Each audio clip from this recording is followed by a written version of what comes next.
J.J. Watt has been the most impactful player, defensive player in the NFL since his rookie season. So we asked the question, is he the most valuable defensive player in the league? So says the contract, one mark. So can you tell me, sir, is he?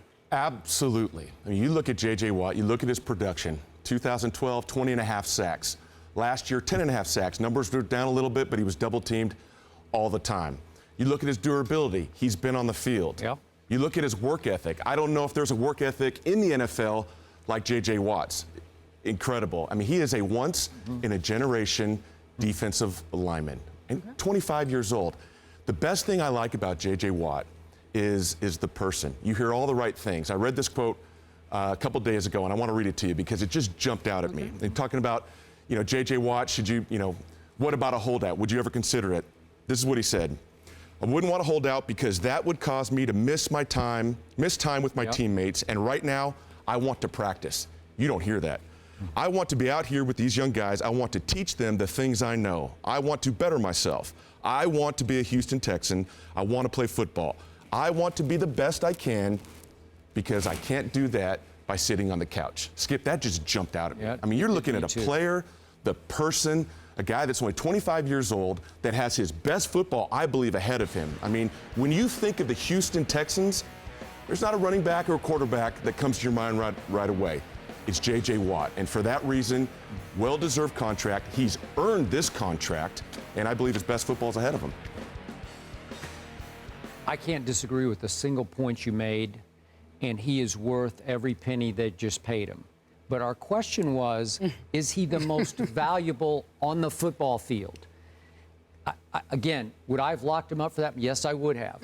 But can I make the case that he scares defensive coordinators more than a few other guys? Now, here's my issue, and you're going to be able to respect this because you're a little older, so you know what I'm talking about. Some of our young people who watch this show have no idea what I'm talking about. But there was this guy named Lawrence Taylor once upon a time. Oh, yeah. Yes. Yeah. He dominated football games the way no defensive player I ever watched dominated, unless you want to talk about Deron as a cornerback, because he would just take half the field away. But it wasn't readily apparent to the naked eye the way Lawrence Taylor wreaked havoc play after play, mostly as a stand-up pass rusher, and you just couldn't block the guy. He would disrupt, he would discombobulate, he would destroy you psychologically.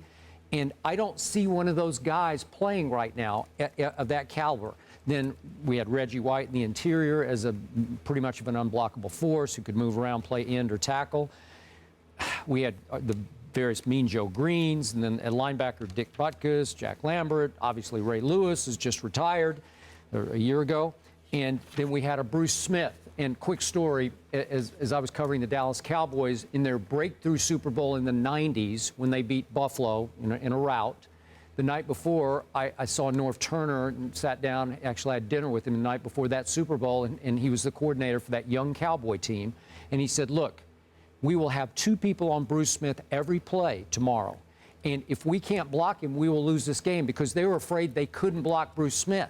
Well, is there anybody playing right now like Bruce Smith? And by the way, they were able to contain Bruce Smith, and it was a complete wipeout because the rest of the defense wasn't very good. Well, now I'm back to J.J. Watt. His team went 2-14 last year. How do you reconcile 2-14 with most valuable defensive player? Because I'm too old school where I want to see that guy take over games and actually like tilt the playing field in favor of the Houston Texans, and I don't see that enough. I get what you're saying. All those things are exactly right, except is he a Lawrence Taylor type? I think you'd have to say no, right? Well, I would say he's a Lawrence Taylor type on a bad football team. Okay. And their issues last year were their quarterback. They were their quarterback. But I do know this, as a quarterback, if I'm going into a game and J.J. Watt's there, I have one concern. Who's going to take care of him? I know he's a defensive lineman, but still, J.J. Watt has the ability to wreck a game. He only got 10.5 sacks last year, and the reason is because offenses went in with a game plan. Hey, we're going to put 2 guys on him. 2 guys on him. The year before, 20.5 sacks. He was still a secret. He was still, young player. But listen, if they can get that offense going, he becomes that guy. He's that much of a player. He's just a very good football player right now on a very bad football team. But given an offense that will score some points, okay, you know, he is that guy that could wreck an offense. I look at Robert Mathis's stats last year, playing at age 33. You can argue that he was getting some help because he's now suspended for the first 4 games. But be that as it may, he had 19.5 sacks to 10.5 for JJ. He had 20.5 disrupted dropbacks to 16.5 for JJ.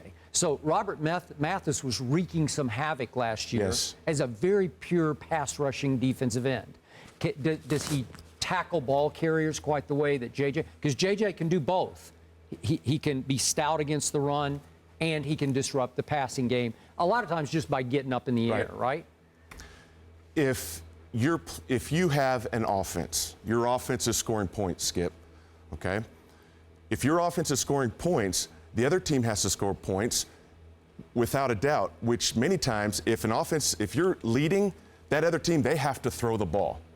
Andrew Luck scored a lot of points, and that offense scored a lot of points, which forced the opposing offenses to have to throw, to have to pass, to have to move the ball down the field in chunks, which gave Quinn tons of opportunities because they were throwing the ball. That equals sacks. Robert Mathis, yeah. Robert Mathis, excuse me. That Robert Mathis, that equals sacks. And so it all works together, offense and defense. The best thing J.J. Watt could have right now is an offense, and it remains to be seen if they have just that.